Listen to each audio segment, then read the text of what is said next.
총장의 월권이냐 이렇게 따진다면은 굳이 뭐 월권이거나 법 위반이 있다 이렇게 단정할 수는 없습니다. 법무부가 이송을 해서 이미 가 있는 사건을 재배당 형식을 취해서 인권감독관으로 내려보내는 과정 중에 상당히 편법과 무리가 있었다라는 것은 확인되고 있어서 그에 따른 적절한 조치를 취하려고 생각하고 있습니다. 알겠습니다. 감찰 사안인 것이지 그것이 마치 인권 문제인 것처럼 문제를 변질시켜서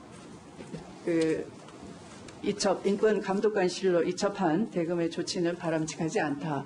또 이런 것이 관행화돼서는 절대 안 된다. 지금이라도 시정이 돼야 된다라고 생각하고요. 그것을 시정하는 조치를 밟도록 하겠습니다. 네, 김광삼 변호사, 최영일 시사평론가 나오셨습니다. 안녕하십니까? 네, 안녕하세요. 윤석열 검찰총장과 추미애 법무부 장관의 갈등이 다시 수면 위로 올라오고 있습니다. 이번엔 한명숙 전 총리 사건과 관련해 다시 한번 부딪히는 모양새입니다. 네, 결국 한 전 총리 위증 종용 의혹과 관련해 참고인 중 한 명을 서울중앙지검 인권감독실이 아닌 대검 감찰부에서 맡으라고 추 장관이 지시한 건데요. 김광삼 변호사님. 네. 뭐 수사 지휘권을 발동을 했다고 봐야 되는 건지 아니면은 뭐 아닌 건지 이게 좀 이 법조계에서 논란이 일고 있는 것 같습니다. 이 자체가 이제 감찰부에서 감찰하는 것은 수사가 아니죠. 그러니까 감찰을 하는 것은 징계 여부 그런 걸 판단하기 위해서 감찰하는 것이지 어떠한 수사를 하는 건 아니라고 볼 수가 있거든요. 그래서 이게 정확하게 수사지휘를 한 거냐 이렇게 보기 굉장히 어려울 것 같아요.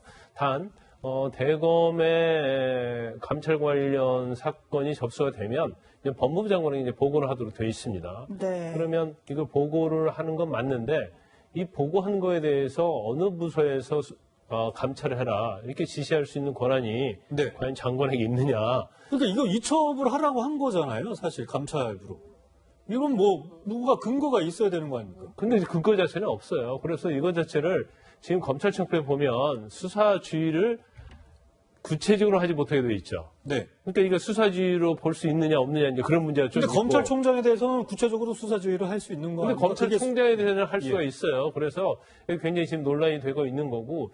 근데 저는 뭐 개인적으로 때 그럽니다. 일단은 대검 감찰부에서 감찰을 한 40여일 정도 했는데 총장한테 보고를 안 했다고 그러잖아요. 네. 그다음에 이제 40일 정도 지난 다음에 총장한테 보고를 하니까 총장이 이거 자체가 징계 시효가 이미 끝났고 이것은 인권에 관한 문제이기 때문에 대검 감찰부가 아닌 대검 인권부에서 감찰을 하도록 조사를 하도록 네. 이렇게 했는데 대검 인권부에서는 그걸 서울중앙지검의 인권감독관실에다 그걸 제주의를 했단 말이에요. 그렇죠. 그럼 이제 거기서 조사가 이루어지고 그걸 가지고 보고를 하고 그 결과에 따라서 만약에 징계 대상에 해당이 되면 징계를 하면 될 것이고 만약에 이게 범죄와 관련해서 수사 대상이 된다고 한다면 결국 수사를 하는 게 맞겠죠. 그런데 지금 감찰부에서도 사실은 인권부에 이걸 넘기라고 했는데 넘기지 않았어요. 그러니까 원본은 가지고 있고 단지 사본만 해서 가지고 했기 때문에 지금 사실은 중앙지검하고 대검 감찰부 두 곳에서 결국 감찰 또는 조사를 하는 그런 약간 좀 어떻게 보면 웃기는 그러한 조사가 이루어지고 있다 이렇게 볼 수도 있는 거죠. 네. 관련 법이 있긴 하지만요, 이 법무부 장관의 지휘권 행사 자체가 상당히 이례적이라고 합니다. 이 검찰총장에 대한 이 법무장관의 지휘 감독권이 발동된 게요, 최영일 평론가님, 네. 15년 만이라고 하더라고요. 예. 네, 이게 뭐 아직까지는 네네네. 추 장관이 이게 지휘권을 발동했는지 안 했는지 명확하지가 않은 것 뭐하죠. 같아요. 예, 법조계의 시각도 네. 갈리고 있지만. 근데 만약에 발동을 했다면 15년 만이죠. 발동한 것으로 본다면, 네. 혹은 뭐 이 직후로라도 다음 주부터라도 발동을 한다면 말씀하신 대로 15년 만인데 검찰청법 8조에 법무부 장관이 검찰총장만을 수사지휘할 수 있다. 이 법령이 사실은 지난해에 조국 전 법무장관 시절에 이 크게 쟁점이 됐었어요. 네. 다만 이게 이제 발동되진 않았죠. 그런데 거슬러 올라가면은 가장 마지막이 15년 전 2005년에 이 참여정부 시절에 있던 천정배 법무부 장관 때입니다. 이때 강정구 동국대 교수에 대해서 국가보안법 적용이 있었는데 법무부 장관은 이건 불구속 수사건이다. 국가보안법을 가지고 지금 시대에 구속하는 게 말이 되느냐. 검찰 입장은 달랐던 거죠. 이 수사지휘를 받고 이행을 했습니다. 근데 그 직후에 당시 김종빈 검찰총장이 사직을 하게 되죠. 네, 그러니까 이게 천정배 장관이 불구속 수사라고 했다는 하라고 거죠. 수사 지휘를 한 겁니다. 예. 그러니까 검찰의 입장은 구속 수사였던 거고요. 네, 그래서 불구속 검찰총장이 했고, 사퇴를 한 거고. 김종민 총장이 이것은 검찰의 독립권을 침해받았다라고 하는, 그러니까 이제 크게 이제 검찰의 명예가 훼손됐다라는 취지로 당시 사직을 했던 사건이 있습니다. 네, 사실 이런 과정을 보면 추미애 장관의 이 수사 지휘권이 만약에 발동이 된다면 윤석열 총장 입장에서는 이거 나가라는 얘기냐 이렇게 또 받아들일 것 같아요. 근데 윤 총장 쪽에서는 아직까지 정확한 입장은 없습니다. 현재까지 이제 그 얘기 됐어요. 네. 나가라는 얘기까지는 뭐 받아들이기는 좀 그럴 것 같아요. 제가 볼 때는. 네. 이제 문제가 있다는 거죠. 그러니까, 감찰을 할 사안을 마치 인권 문제인 것처럼 이걸 인권부에 배당한 것은 이제 문제가 있다 이런 취지이기 때문에 근데 보는 시각이 좀 달라질 수 있을 것 같아요. 물론 이 사건을 조사를 했는데 당시에 검사들이 정말로 유증을 하도록 압박을 했다고 한다면 직권남용이나 아니면 유증교사 이런 죄는 될 수 있어요. 근데 이제 그거 자체가 그 당시에 한명숙 전 총리와 관련된 수사랄지 아니면 이제 법원에서 다 이게 내용이 다 나온 내용 아니겠습니까? 대법원의 판결까지 나왔죠. 그렇죠. 대법원 판결까지 나왔기 때문에 윤석열 총장 입장에서는 이게 수사까지 가지 않을 가능성이 크다 이렇게 보지 않았나 싶어요. 그래서 이 사건에 대한 시각을 어떻게 보느냐에 따라서 좀 네. 달라질 것 같은데 이거 약간 좀 이게 지금의 어떤 규정과 굉장히 혼재는 돼 있어요. 어떻게 혼재되어 있냐면 감찰권은 독립에서 감찰하도록 돼 있는데 이 독립이 감찰에 대한 독립이냐 네. 아니면 배당에 관한 독립까지 포함되느냐 이런 생각을 할 수 있고 근데 검찰총장 자체는 배당에 대한 권한이 있거든요. 그래서 본인이 예. 수사를 하지 말라고 하는 게 아니고 단지 부서만 달리 정하는 것인데 이게 무슨 문제냐 이를 생각할 수 있다 이거죠. 네. 윤석열 검찰총장에 대한 압박은 여권에서도 점점 거세지고 있습니다. 이런 말까지 나왔는데요. 함께 보시죠. 윤석열 검찰총장이 지금 어떻게 해야 된다고 생각하시는 거예요? 이 추미애 장관과 각을 좀 세우고 있는데 그런 상황에서 나라면은 난 그만두겠어요. 왜 그만을? 아니 지금 하루 이틀도 아니고 벌써 지금 장관하고 각을 세운 지가 얼마나 오래됐어요. 그런 상태에서 이게 사법 행정이 제대로 돌아가겠느냐고.